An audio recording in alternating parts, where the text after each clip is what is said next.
بسم اللہ الرحمن الرحیم۔ اللہ تبارک و تعالیٰ کے پاکیزہ نام سے آغاز کرتے ہیں جو بہت مہربان نہایت رحم والا ہے۔ حدیث نمبر ہے 774۔ درس بخاری کا سلسلہ جاری و ساری ہے۔ ہمارے تمام جو ریگولر دیکھنے والے ہیں ان سب سے ایک مؤدبانہ گزارش کے بعد پھر انشاءاللہ ہم حدیثوں کا آغاز کریں گے کہ آپ اگر اس پروگرام میں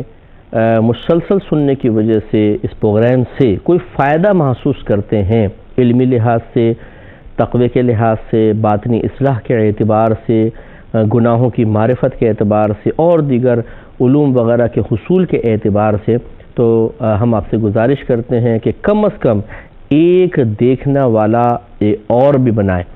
یعنی ایک اور شخص کو ترغیب دے کر اس پروگرام کو دکھائیں۔ اس لیے نہیں کہ یہ پروگرام میں کر رہا ہوں، ہماری ٹیم کر رہی ہے یا کیو ٹی وی سے آ رہا ہے، بلکہ اس لیے کہ اگر آپ یہ محسوس کرتے ہیں کہ اس میں فوائد ہیں، اس میں لوگوں کی اصلاح کے امکانات ہیں، تو پھر آپ کے ذریعے بھی یہ ہونا چاہیے کہ کم از کم زندگی میں ایک شخص تو اصلاح کی طرف آئے۔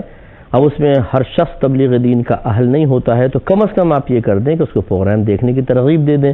کبھی اپنے ساتھ بٹھا کے پروگرام دکھا دیں، تو ہو سکتا ہے کہ وہ دیکھنے کے بعد اس کو پسند آ جائے اور وہ ریگولر اس پروگرام کو دیکھنے لگے اور پھر اس کی اصلاح ہو جائے، بہت سارے امور میں کچھ گناہوں پہ توبہ کی توفیق حاصل ہو جائے، اللہ تعالیٰ اس کی وہ ایسے اعمال اختیار کر لے کہ اللہ تعالیٰ اس کی بخشش و مغفرت فرما دے۔ تو چونکہ آپ اس کا ذریعہ و سبب بنیں گے تو انشاءاللہ آپ کے لیے بھی بہت بڑا ثواب جاریہ ہوگا۔ حدیث کی طرف آتے ہیں۔ حدیث نمبر ہے 774 اور بڑی ہی نفیس حدیث پاک ہے۔ ہر حدیث بہت پیاری ہے، لیکن یہ اس کو ذرا غور سے سنیے گا، اس میں بڑے پیارے پیارے نکات ہیں جو میں آپ کی خدمت میں عرض کروں گا۔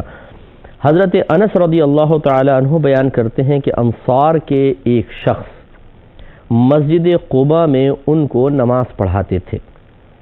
وہ جب بھی نماز میں ان کے لیے کسی سورت کو پڑھنا شروع کرتے تو اپنی قراءت کا آغاز قل هو اللہ احد سے کرتے، یعنی سورہ اخلاص سے،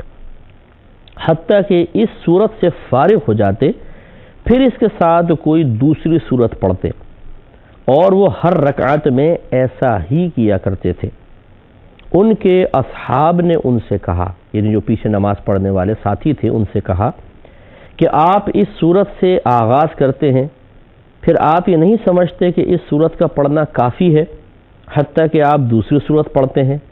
یعنی ایسے کیوں نہیں کرتے کہ چلے اگر آپ سورہ اخلاص سے ابتدا کر رہے ہیں تو ایک ہی سورت پڑھ لیں، پھر آپ دوسری بھی پڑھتے ہیں، یا تو اسی پہ اکتفا کر لیں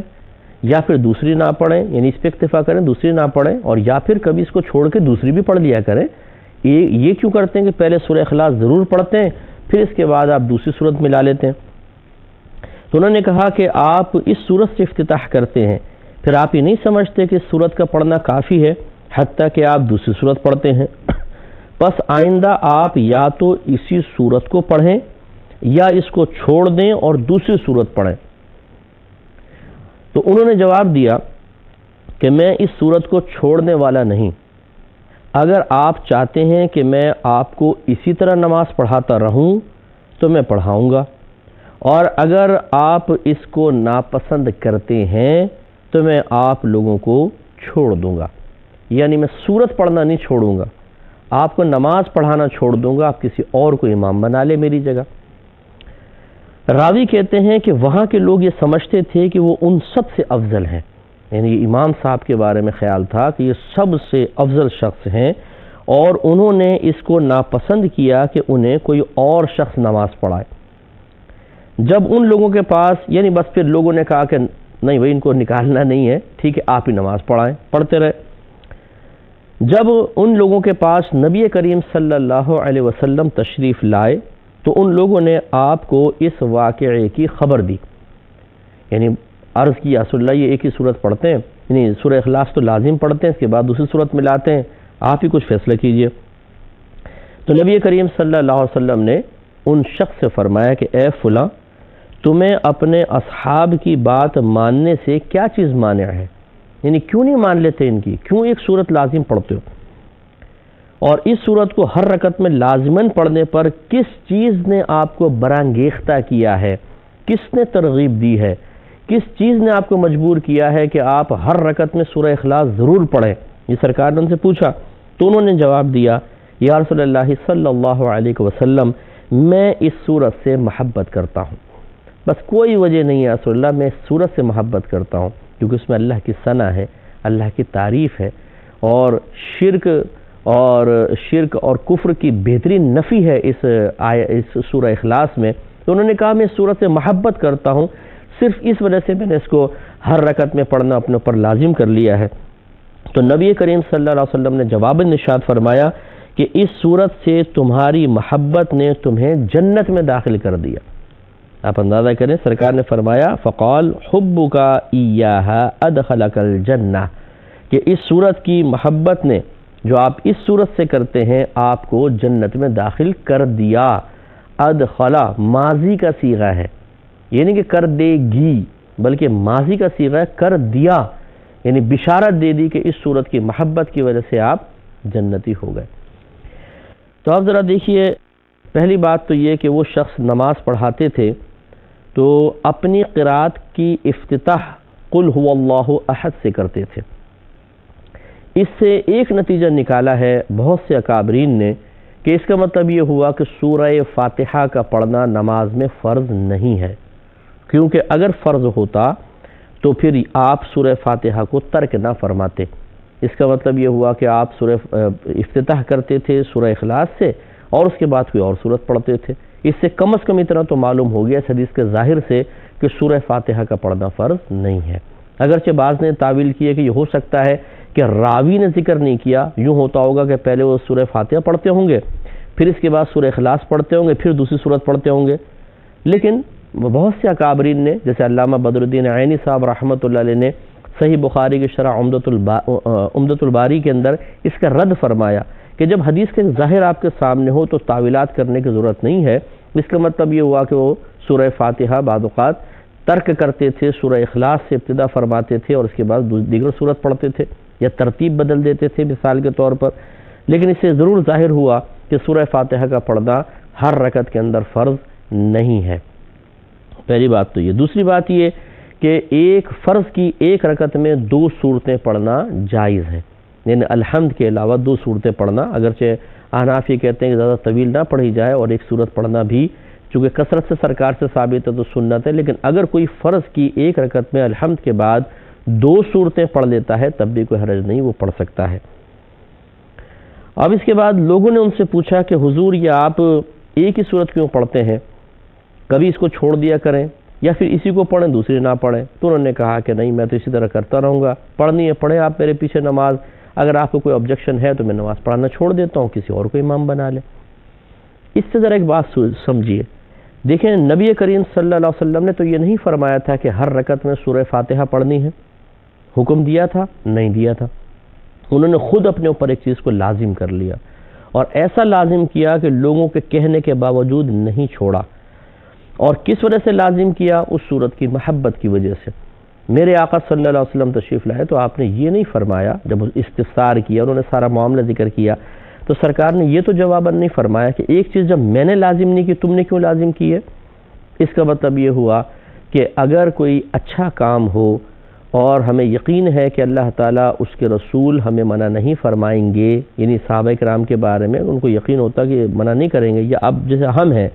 ہم یہ کہیں دیکھیں کہ قرآن و حدیث میں ایک اچھا کام ہے اور قرآن و حدیث میں منع نہیں ہے اور ہم اسے اپنے لیے عمل کرنے کے اعتبار سے لازم کر لیں، فرض یا واجب نہ سمجھیں، لیکن عمل دائمی طور پہ کرنے لگ جائیں تو اس میں کوئی حرج نہیں ہے، جیسے کہ یہ صحابی کر رہے تھے کہ انہوں نے سورہ اخلاص، بلکہ میرے آقا صلی اللہ علیہ وسلم نے ارشاد فرمایا،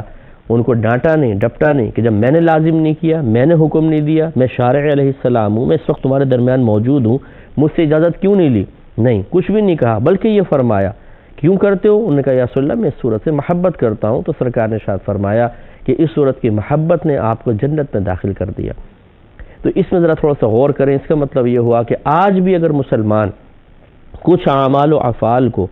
اللہ تعالیٰ یا اس کے رسول کریم صلی اللہ علیہ وسلم کی محبت میں اختیار کیے ہوئے ہیں اور قرآن و حدیث میں اس کی مخالفت اور ممانعت نہیں ہے، تو یہ لزوم 2 طرح کا ہوتا ہے۔ ایک یہ کہ یہ سمجھنا کہ یہ کریں گے تو ہوگا، عبادت ہوگی، نہیں کریں گے تو گناہگار ہوں گے۔ یہ لزوم تو نئی چیزوں کے اندر بالکل منع ہوتا ہے کیونکہ جو اللہ اس کے رسول نے لازم کیا وہ ہم پہ لازم، جو نہیں ہے وہ نہیں۔ ایک ہوتا ہے کہ یہ عقیدہ نہیں ہوتا، یہ نظریہ نہیں ہوتا کہ اس کا کرنا لازم ہے، فرض یا واجب ہے، نہیں کریں گے گنہگار، لیکن انسان دائمی طور پر اس کو کرتا رہتا ہے، اس اعتبار سے گویا کہ اپنے اوپر لازم کر لیتا ہے۔ جیسے مثال کے طور پہ اگر میں یوں کہوں کہ میں 40 سال ہو گئے جی ہر فجر کی نماز کے بعد 100 مرتبہ درود شریف پڑھتا ہوں، مثلا اگر میں یوں کہوں تو یہ بھی تو میں نے اپنے اوپر ایک لازم کر لیا نا، لیکن میں کہتا ہوں میں اس کو فرض نہیں سمجھتا، واجب نہیں سمجھتا، نہ اس کے ترک کو گناہ سمجھتا ہوں، تو معلوم ہوا کہ یہ بھی ایک لزوم ہے۔ تو اس طرح بہت سارے امور ایسے ہیں جو مسلمانوں نے اپنے اوپر لازم کر لیے ہیں، یا لزوم کے ساتھ دوام کے ساتھ اختیار کرتے ہیں، لیکن یہ نظریہ نہیں ہے کہ یہ ہم پر فرض یا واجب ہیں، تو اس میں کوئی حرج نہیں ہے۔ چنانچہ میلاد مصطفیٰ صلی اللہ علیہ وسلم اس میں بہت زیادہ مخالفت میں شدت کی جاتی ہے، اور کہا جاتا ہے جی آپ مسلمانوں نے اس کو لازم کر لیا اپنے اوپر اور ہر سال کرتے ہیں، یہ غلط ہے۔ غلط کیسے ہو سکتا ہے جب یہ صحابی ایک صورت کو اپنے اوپر لازم کر رہے ہیں، حالانکہ نبی کریم نے حکم نہیں دیا، تو میلاد مصطفیٰ صلی اللہ علیہ وسلم کیسے منع ہو سکتی ہے؟ بشرطے کہ اس میں ایسے اعمال و افعال جو قرآن و حدیث کے خلاف نہ ہو۔ اگر سرکار کے فضائل و کمالات بیان ہو رہے ہیں، بچپن کے واقعات بیان کیے جا رہے ہیں، کھانا کھلایا جا رہا ہے، جلوس شرعی طریقے سے نکالا جا رہا ہے، تو یا نظم یا نثر میں سرکار کے کمالات کا تذکرہ ہو رہا ہے، بتائیے فی نفسہ ان میں سے کون سی چیز شرعاً ناجائز ہے؟ تو پھر اگر ان تمام امور کو یکجا کر کے ایک انسان ہر سال مطلب دائمی طور پہ اس کو اختیار کر لیتا ہے اور فرض یا واجب نہ سمجھے اور چھوڑنے کو گناہ نہ سمجھے، تو پھر یہ لزوم غلط کیسے ہو سکتا ہے؟ اسی طریقے سے اور بہت سارے امور ہوتے ہیں کہ جن کو مسلمانوں نے اختیار کیا ہوا ہے اور قرآن و حدیث سے اس کی مخالفت نہیں ہے، تو کیسے منع ہوگا؟ اگر یہ منع ہے تو پھر یہ بتائیے کہ ہر سال مخصوص سلیبس کے ساتھ علم دین پڑھانا، اسی بھی تو ہم نے لازم کیا ہوا۔ جماعت کے اوقات ان کے اوپر لزوم ہمارا ہے، دوام ہے، ہم نے لازم کیا ہوا ہے کہ اسی وقت ظہر کی نماز ہوگی، اسی وقت عصر کی جماعت ہوگی، اسی وقت مغرب کی ہوگی۔ یہ لزوم کیوں نہیں قابل گرفت ہے؟ تو اس لیے گزارش یہ ہے کہ اعتدال کے ساتھ تمام معاملات کیے جائیں۔ شدت پسندی، بغیر سوچے سمجھے اعتراضات، اس سے انسان کو خود نقصان ہوتا ہے۔ اور آخری بات ذرا غور کیجئے کہ ان صحابی نے عرض کیا رسول اللہ صلی اللہ علیہ وسلم میں اس لیے سورت کو پڑھتا ہوں لگاتار کہ مجھے اس سورت سے محبت ہے، تو میرے آقا صلی اللہ علیہ وسلم نے ارشاد فرمایا کہ اس سورت کی محبت نے آپ کو جنت میں داخل کر دیا۔ تو جو قرآن سے محبت رکھے تو یہ محبت اس کو جنت میں داخل کر دے، تو جو صاحب قرآن سے محبت رکھے گا بتائیے اس کا عالم کیا ہوگا؟ جو اولیاء اعظام سے محبت رکھے گا کیا وہ نفع نہیں پائے گا؟ جو صحابہ کرام سے محبت رکھے گا کیا اسے کچھ بھی نفع نہیں ہوگا؟ اس کا مطلب یہ ہوا کہ محبت کوئی معمولی شے نہیں ہے۔ اگر یہ محبت حقیقی ہو، عشق حقیقی ہو، مجازی کی بات نہیں کر رہا ہوں، وہ تو حرام ہوتا ہے، گناہ کبیرہ ہو سکتا ہے عشق مجازی، لیکن عشق حقیقی جو ہے اللہ کے نبی سے محبت، پیار اور اس کے اظہار، اس کا بار بار ایسی چیزیں بیان کرنا کہ خود بھی دل میں محبت بڑھتی جائے اور جو سننے والے ہیں ان کے دل میں بھی محبت اور مزید بڑھتی جائے، جیسے نعت خوانیوں کا اہتمام، بشرطے کہ مناسب وقت پہ شروع ہوں، مناسب وقت پہ ختم ہوں۔ دیکھیں افراط و تفریط تو ہر جگہ ہی منع ہوتی ہے، میں اس کی تائید نہیں کر رہا ہوں، لیکن نعت خوانی، خوش الہان نعت خواں نعت پڑھے، دل میں سرکار کی محبت پیدا ہوتی ہے۔ ایک اچھا مقرر خوبصورت انداز میں سرکار کی شان بیان کرے، دل میں محبت میں اضافہ ہوتا ہے۔ ایسی کتب کہ جو سرکار کے فضائل و کمالات پر مبنی احادیث یا دیگر چیزوں پر مرتب کر کے لکھی گئی ہو، مرتب کی گئی ہو، اس کو پڑھنا، اس سے دل میں محبت بیدار ہوتی ہے۔ تو یہ محبت بیکار نہیں ہے۔ جب ایک صورت کی محبت انسان کو جنت میں پہنچا سکتی ہے تو پھر نبی کریم صلی اللہ علیہ وسلم کی محبت کہاں تک پہنچائے گی؟ ذرا سوچئے کہ آپ کی ہی برکت سے اللہ تعالیٰ نے ہمیں قرآن بھی عطا فرمایا ہے، کیونکہ اللہ تعالیٰ نے فرمایا، حدیث قدسی ہے کہ حبیب اگر آپ کو ظاہر کرنا مقصود نہ ہوتا تو میں اپنے رب ہونے کو بھی ظاہر نہ فرماتا۔ تو اللہ تبارک و تعالیٰ نے اپنے حبیب کریم صلی اللہ علیہ وسلم کو دنیا میں بھیجنا کا ارادہ کیا ہوا تھا، ازلی ارادہ تھا، اللہ نے اپنے رب ہونے کو ظاہر فرمایا۔ تو اس کا مطلب یہ ہوا کہ سرکار باعث وجود کائنات ہے، جب کائنات ہوئی تو پھر قرآن کا نزول بھی ہوا، دیگر انبیاء علیہ السلام بھی آئے اور ہمیں اللہ تعالیٰ کی معرفت بھی ہوئی۔ تو کہا جا سکتا ہے کہ ہمارے سرکار صلی اللہ علیہ وسلم سے ہمیں قرآن بھی ملا، رحمان بھی ملا، ایمان بھی ملا۔ تو جب قرآن سرکار سے ملا، اس سے محبت، بلکہ اس کی ایک صورت سے محبت جنت تک پہنچا سکتی ہے، تو جو نبی ان تمام چیزوں کے حصول کا ذریعہ اور سبب بن گئے اور اللہ تعالیٰ کے سب سے محبوب نبی ہیں، حبیب آپ کا لقب ہے، حبیب اللہ تعالیٰ کے حبیب ہیں، ان سے جب کوئی محبت رکھے گا تو کیوں نہیں نفع ہوگا؟ اس لیے ہم آپ سے گزارش کریں گے، جتنے ہمارے بھائی بہن دیکھنے والے ہیں، کہ اس محبت رسول میں جتنا اضافہ ہو سکتا ہے کیجئے۔ یہ نہیں کہہ رہا ہوں کہ محبت الہی میں اضافہ نہ ہو، عشق الہی میں اضافہ نہ ہو، یقینی سی بات ہے کہ اللہ سے عشق، اللہ سے محبت بھی ہمارے لیے بڑی نافع ہے، لیکن میرے آقا صلی اللہ علیہ وسلم چونکہ آپ نے خود ارشاد فرمایا کہ اس وقت تک تمہارا ایمان کامل نہیں ہوتا جب تک کہ میں تمہیں، تمہارے والد، تمہاری اولاد اور تمام لوگوں سے پیارا نہ ہو جاؤں۔ بخاری کی روایتیں میں بیان کر چکا ہوں، تو اس کا مطلب یہ ہوا کہ میرے آقا صلی اللہ علیہ وسلم نہ صرف اپنی محبت چاہتے ہیں کہ امتیوں کے قلوب میں رہے، بلکہ تمام بقیہ محبتوں پہ اس کا غلبہ بھی درکار ہے، تب کہیں جا کر ایمان کامل ہوگا۔ لہٰذا اس نبی کریم صلی اللہ علیہ وسلم کی محبت کے قلب میں موجود دیگر چیزوں کی محبتوں پہ غلبے کے لیے